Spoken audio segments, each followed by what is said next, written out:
네, 화법과 작문 네 번째 문제 시간입니다. 네 번째 문제를 한번 보도록 할게요. 통합이고요. 통합이라는 거는 뭐 딴 게 아니라 화법과 작문을 통합한다는 얘기겠죠. 보도록 하겠습니다. 역시 지난 시간과 마찬가지로 대화일부이고 감상문입니다. 이렇게 화법이랑 작문이랑 연계가 돼서 문제가 출제가 되네요. 네, 다산 정약용어 유적지에서 이야기를 나누었던 대화 내용이고요. 그리고 감상문이니까 감상문은 당연히 가의 내용을 바탕으로 한 감상문이 되겠지요. 그걸 한번 보도록 하겠습니다. 기억에서 미음에 대한 설명으로 가장 적절하지 않은 것은입니다. 기억은 자신이 생각하는지를 맞는지를 상대방에게 확인하고 있다. 기억은요, 이번 역사 동아리 답사가 세 번째지 라고 하는 문장인데요. 그러니까 자기가 생각하는 거하고 맞는 거잖아요. 지금 동아리 우리 답사가 세 번째지 라고 하는 거니까 적절한 거라고 볼 수 있습니다. 2번입니다. 자신이 원하는 말을 상대방에게 제안하고 있다라고 얘기하고 있습니다. 니은이라는 것은 우리 여기에 잠깐 앉아볼까? 좀 앉자라는 이야기를 제안하고 있는 거잖아요. 적절하다고 볼 수가 있습니다. 3번입니다. 앞서 상대방이 언급한 말 중에서 자신에게 낯선 용어가 있다는 것이 그거에 대해서 묻고 있다. 뭐냐면요, 디귿은요, 배다리가 뭐야? 라고 이야기를 하고 있어서 배다리라는 낯선 용어에 대해서 묻고 있습니다. 그러니까 이거는 적절한 거라고 볼 수가 있습니다. 4번. 앞서 상대방이 언급한 정보에 대해서 놀라움을 표현하고 있다. 이게 뭐냐면, 정약용 선생님이 귀향을 가서도 무려 유배 기간 동안에 500권이 넘는 저서를 완성했다고 하니까 뭐라고? 500권이 넘는다고? 라고 놀라움을 표현하고 있는 부분이 리얼이거든요. 적절하다고 볼 수 있습니다. 5번은 상대방의 말을 재진술하여 의문을 제기하고 있다라고 얘기하고 있습니다.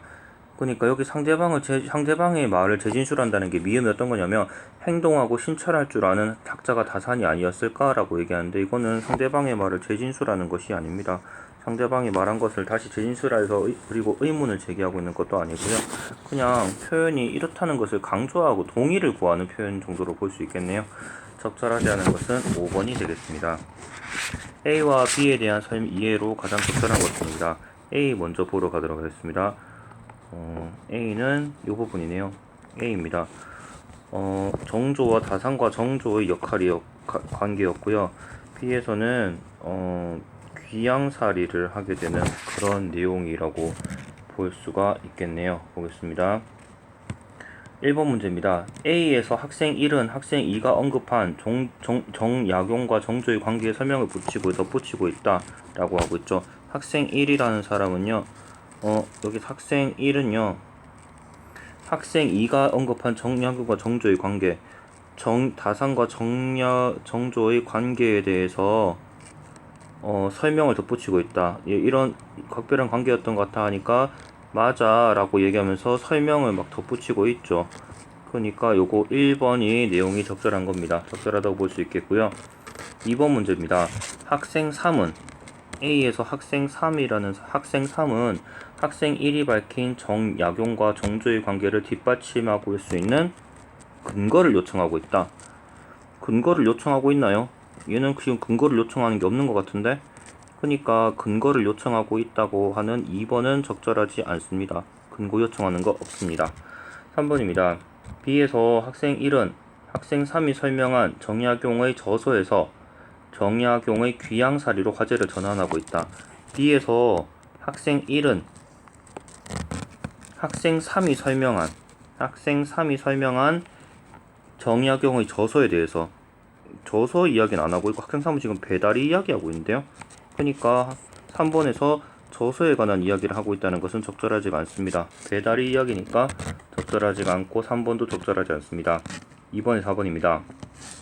B에서 학생 3은 학생 1의 질문에 긍정적으로 반응하며 정약용이 귀양살이에서 겪은 어려움을 이야기하고 있습니다. 귀양살이에서 겪은 어려움에 대해서 근데 긍정적으로 반응한 것까지는 뭐 맞다 치더라도 어려움에 대해서 이야기를 하고 있는 게 아닌데, 충분한 시간을 얻었으니 학문을 더 할 수 있다는 어려움이 아니라 기쁘다는 이야기를 하고 있으니까 어려움에 대한 이야기를 하고 있다는 것은 4번은 어려움에 대해서 이야기를 하고 있다는 4번 설명은 적절하지 않습니다. 5번입니다. B에서 학생 2는 학생 3이 언급한 정약용의 학문적 성과에 대해서 추가 설명을 요구하고 있다. 학생 학생 3이 설명한 정약용의 학문적 성과에 대해서 추가 설명을 요구하고 있다? 그런 거 없잖아요. 추가 설명 요구하는 것은 없습니다. 그래서 추가 설명 요구도 없기 때문에 적절하지 않습니다. 적절한 것은 1번이 되겠습니다. 3번. 다음은 가해에 참여한 학생들이 나를 상호 평가한 내용이다. 가해에 참여한 학생들이 이 나 글을 평가한 내용이다 라고 하고 있습니다. 가와 나를 바탕으로 할 때 적절하지 않은 것은입니다. 보도록 할게요. 1문단입니다. 요 1문단은 여기까지가 1문단이겠네요. 여유당에 대한 학생 3의 말을 바탕으로, 그러니까 학생 3이 여유당이라는 곳에 대해서 이야기를 했다는 거죠. 정약용의 학자로서의 자부심을 드러내고 있군. 이거는 그냥 학자로서의 자부심이 아니라 형제들과 모여서 세상에 대해서 이야기를 하고 있다라는 이야기를 하고 있는 거잖아요. 그러니까 학자로서 뭔가 자부심을 드러내서 저서를 많이 썼다거나 그런 이야기를 하는 것이 아니라 여유라는 말은 요런 것이다라는 이야기를 하고 있는 거잖아요. 그러니까 삶에 대한 경계의 뜻을 담고 있는 것이지, 이거를 가지고 학자로서의 자부심을 이야기를 하고 있다는 설명은 적절하지 않은 것 같습니다.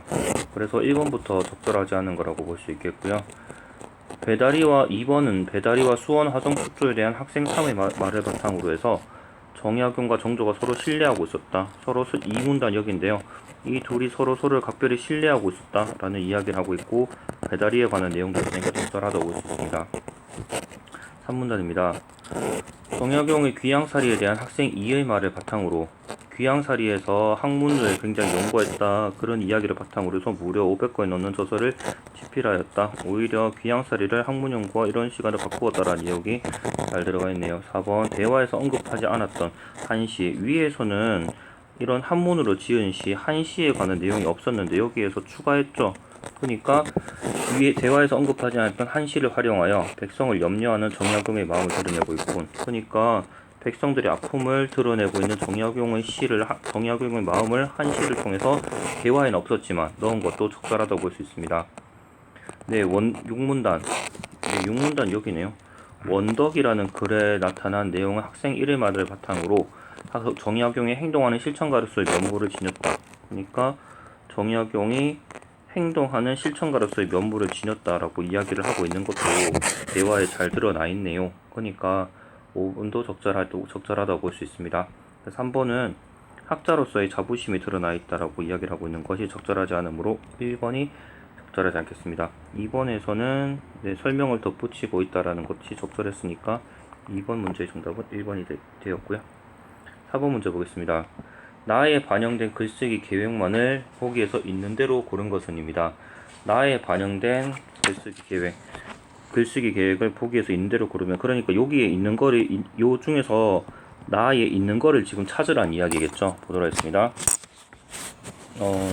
도입 부분에서 글의 주제를 명사로 제시하여 주제에 주목하게 하였다. 그의 주제를 명사로 제시한다. 예를 들면은요, 정약용의 신념, 정약용의 학문, 이렇게 명사로 끝나는 것이 과연 있는가 찾아보면 되겠죠. 도입 부분에서 그런 내용이 없습니다. 네, 명사로 이야기를, 정약용은 없습니다. 그런 내용이 어떤 명사로 이걸 이야기한다는 내용은 없는 것 같습니다. 니은은요, 4번 문제, 니은은 한자의 뜻을 밝혀 정약용과 정조의 관계를 드러내야겠어. 네, 여기 한자의 뜻을 밝혀서 정약용과 정조의 관계를 드러내야 되겠다라고 얘기하고 있죠. 그러니까 이거는 4번 문제의 니은에 관한 설명으로 적절하다고 볼 수 있습니다. 4번 문제의 디귿입니다.